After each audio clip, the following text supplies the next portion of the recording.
Bismillahirrahmanirrahim. Assalamualaikum warahmatullahi wabarakatuh. Dan salam sejahtera kepada anak-anak satu juara. Cikgu doakan anak-anak dalam keadaan yang sihat. Kita teruskan lagi sesi perkongsian ilmu dalam subjek bahasa Melayu. Cikgu akan tunjukkan bagaimana kamu hendak menjawab bagi aktiviti yang ketiga. Aktiviti yang ketiga ni, muka surat yang perlu kamu buka ialah muka surat 66 murid-murid, muka surat 66 yang bertajuk tuliskan perkataan yang diimlakkan. Apa maksud imlak ni murid?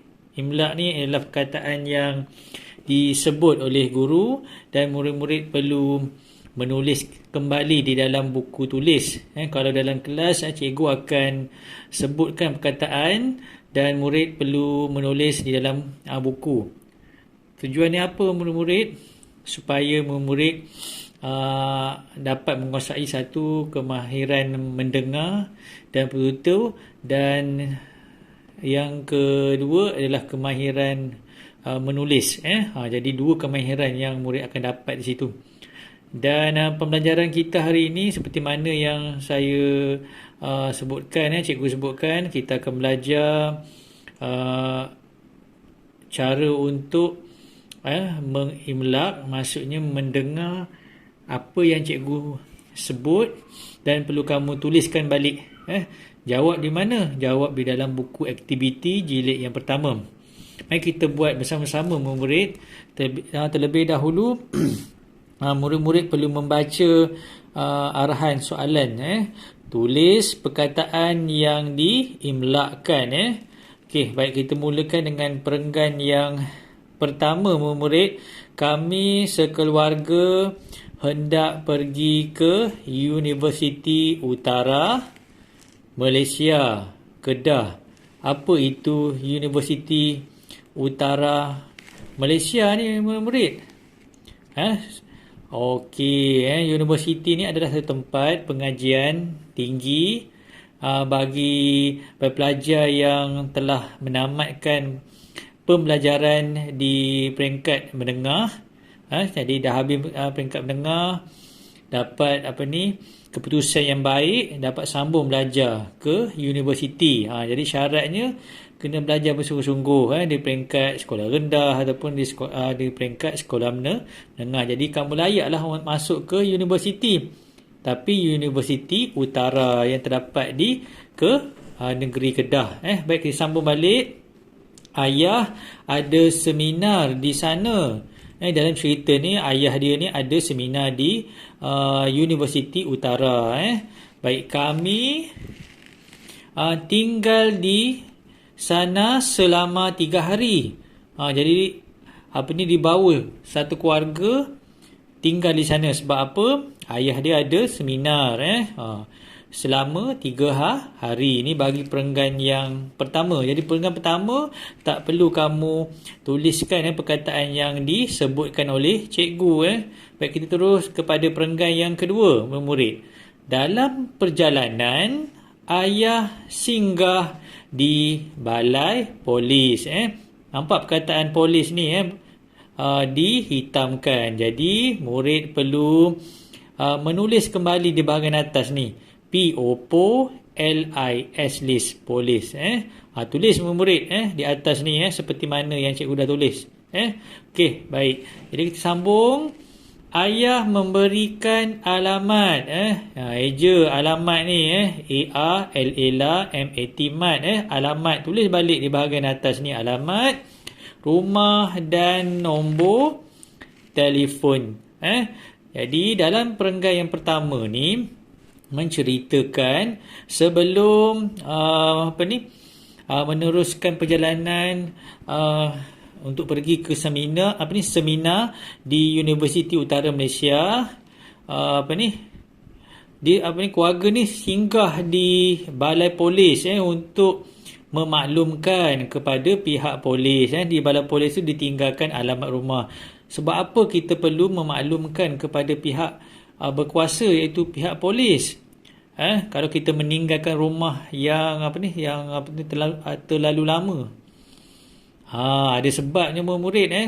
Kalau ibu bapa kamu meninggalkan rumah, mungkin kamu nak balik kampung, terutamanya balik kampung, kamu kena maklumkan kepada pihak polis. Supaya apa? Supaya pihak polis tahu penghuni rumah tu tiada di rumah. Kalau sudah dimaklumkan kepada pihak polis, mungkin pihak polis membuat rondaan, tiba-tiba tengok di dalam rumah kamu tu ada lampu dipasang.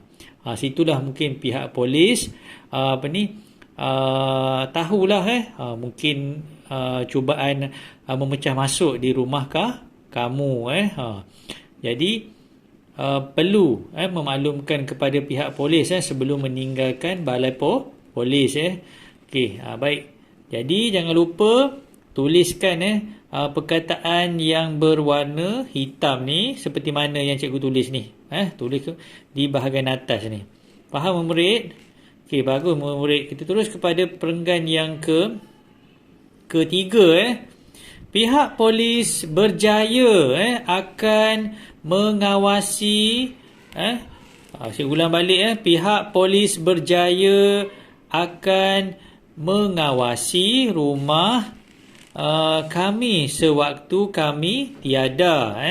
Okey, baik. Jadi apa perkataan yang berwarna hitam ni? Mengawasi. Jadi kamu tulis balik perkataan mengawasi. MENGAWASIC. Mengawasi. Tulis balik di bahagian atas ni, mengawasi rumah. Okey, baik. Mereka akan meronda. Tulis perkataan meronda di bahagian atas ni. Macam mana nak eja meronda? MERON, ronda. Meronda. Tulis balik di bahagian atas ni. Okey, di kawasan taman perumahan setiap hari. Jadi dalam perenggan yang ketiga ni, bila kita dah maklumkan kepada pihak polis bertanggungjawab untuk mengawasi rumah yang kamu tinggal tu, supaya tiada pecah masuk oleh pihak perompak. Selalunya perompak dia masuk rumah kamu, dia akan buat apa? Bagus murid-murid, dia akan mencuri barang-barang berharga dalam rumah kamu. Jadi sebelum kamu meninggalkan rumah kamu, terlebih dahulu kamu kena maklumkan kepada pihak polis supaya rumah kamu dalam keadaan yang selamat. Baik, kita sambung balik murid-murid. Kemudian kami sekeluarga meneruskan perjalanan. Baik, ayah memandu kereta dengan berhati-hati. Okey, baik. Jadi murid-murid tulis perkataan berhati-hati seperti mana yang cikgu tulis di atas ni. Baik, sambung balik. Ayah sentiasa mematuhi peraturan. Tengok perkataan peraturan dihitamkan. Jadi kamu tulis peraturan dan undang-undang jalan raya. Ni dalam perenggan yang ke 1, 2, 3, 4 dan perenggan yang keempat ni. Perenggan keempat ni menceritakan perjalanan nak ke Universiti Utara Malaysia tu. Jadi ayah murid berkenaan ini berhati-hati semasa memandu. Perlu tak kamu berhati-hati semasa memandu? Perlu. Sebab apa? Untuk mengelakkan kemalangan. Jadi sebagai seorang anak yang baik, kalau kamu balik ke kampung, mungkin ayah kamu mengantuk ataupun ayah kamu memandu dalam keadaan yang laju, kamu kena tegur ibu bapa kamu tak akan marah, cakap elok. Sebab apa? Supaya mengelakkan kemalangan. Tu panggil malang tidak berbau. Kamu tak tahu bila akan berlakunya kemalangan. Dan jalan raya pun ada peraturan jalan raya dan undang-undang perlu dipatuhi. Okey, baik. Jadi jangan lupa tulis balik perkataan yang berwarna hitam. Tulis balik perkataan berwarna hitam ni bahagian atas ni. Okey, seperti mana yang cikgu tunjuk ni. Okey, baik. Seterusnya perenggan yang terakhir, iaitu perenggan kesimpulan. Kita baca bersama-sama murid. Selepas 3 hari berada di sana, kami pun pulang ke rumah. Okey, rumah kami selamat. Sebab apa selamat murid? Sebab pihak polis selalu setiap hari membuat rondaan. Jadi tulis perkataan selamat. S-I-S L-A-L-A M-A-T mat, selamat. Tulis bahagian di atas ni selamat. Dan kami sangat gembira dan terima kasih pihak polis. Jadi keluarga murid berkenaan mengucapkan terima kasih kepada pihak polis kerana rumah keluarga berkenaan dalam keadaan selamat, tiada cubaan untuk pecah masuk. Jadi kamu cikgu ingin ingatkan kepada kamu, sekiranya keluarga kamu ada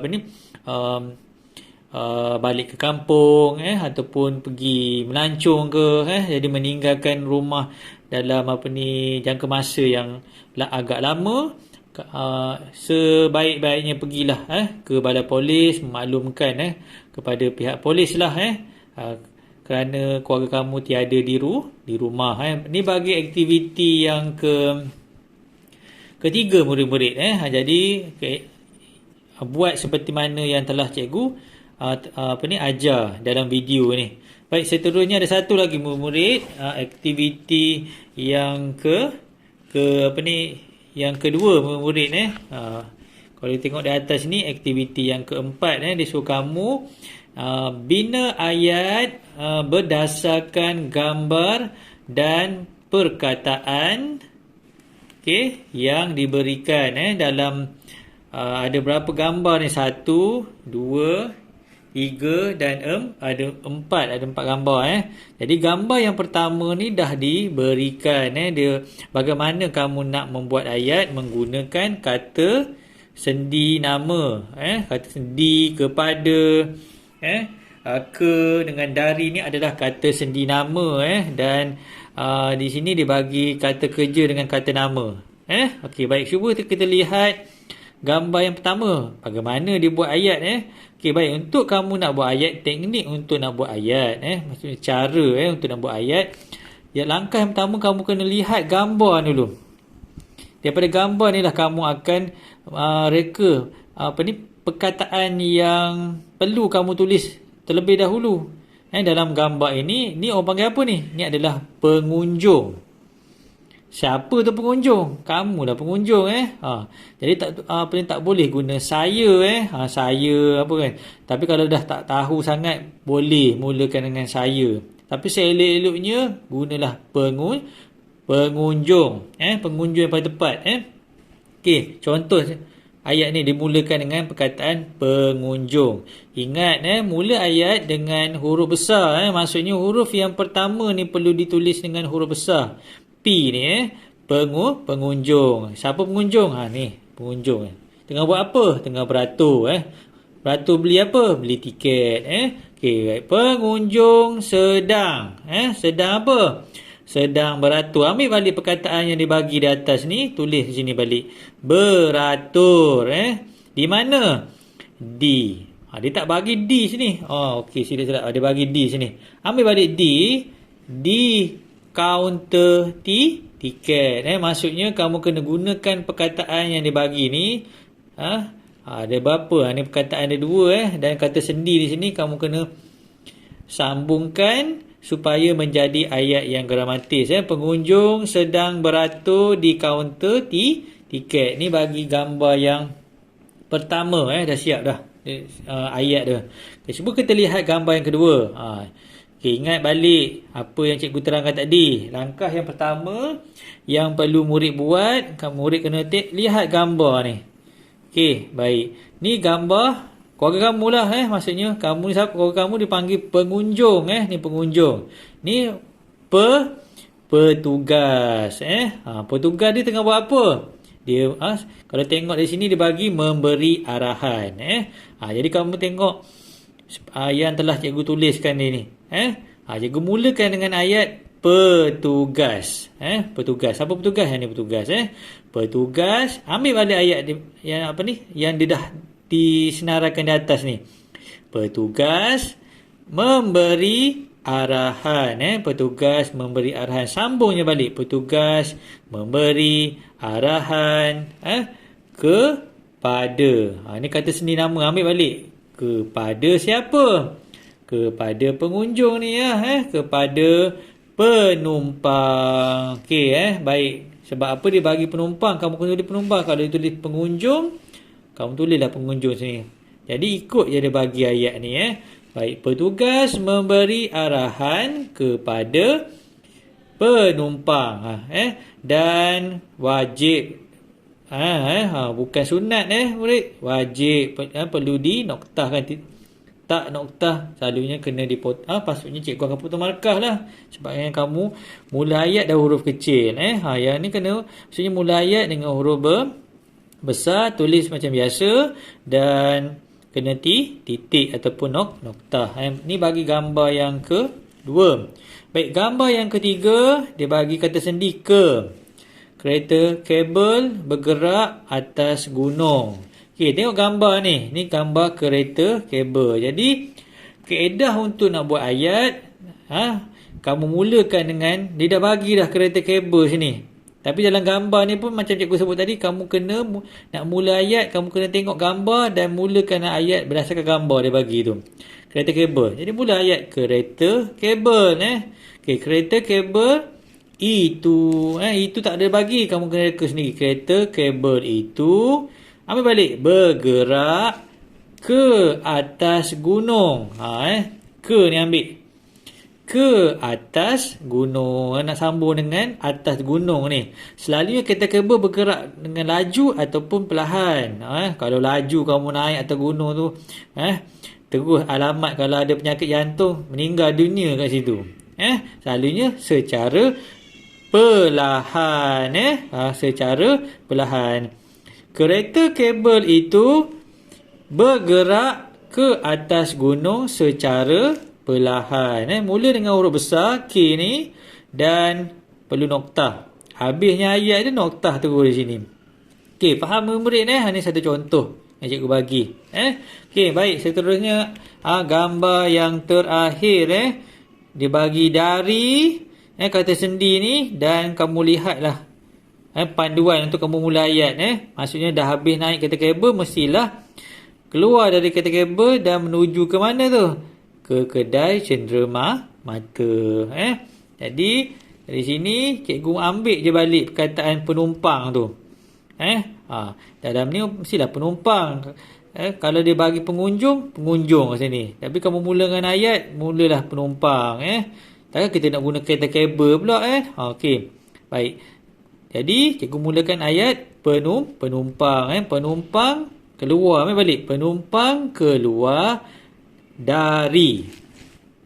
Dari kereta kabel. Menuju ke kedai cenderamata. Maksudnya kalau kamu naik kereta kabel ataupun naik train kan di zoo Taiping tu kan, zoo negara kan, kamu akan naik train yang kereta api tu. Kalau kau panggil kereta, tak panggil kereta api, kereta api mini lah panggil kereta api mini tu. Dah sampai di tempat yang untuk penamat tu, tempat yang destinasi yang terakhir tu, selalunya akan berhenti di hadapan kedai cenderamata. Tahu cenderamata kan? Maksudnya hadiah ataupun buah tangan sebelum kamu balik ke destinasi masing-masing untuk untuk jadi untuk buat kenangan okey, jadi untuk gambar yang keempat ini macam inilah yang perlu kamu buat Okey, baik cikgu ulang balik. Baik, penumpang keluar dari kereta kabel menuju ke kedai cenderamata. Ingat, mula ayat dengan huruf besar dan hujung ayat perlu diakhiri dengan tanda nokta. Baik, itu saja daripada cikgu perkongsian ilmu. Semoga dapat membantu murid-murid untuk menjawab aktiviti yang ketiga dan yang keempat. Assalamualaikum. Bye-bye.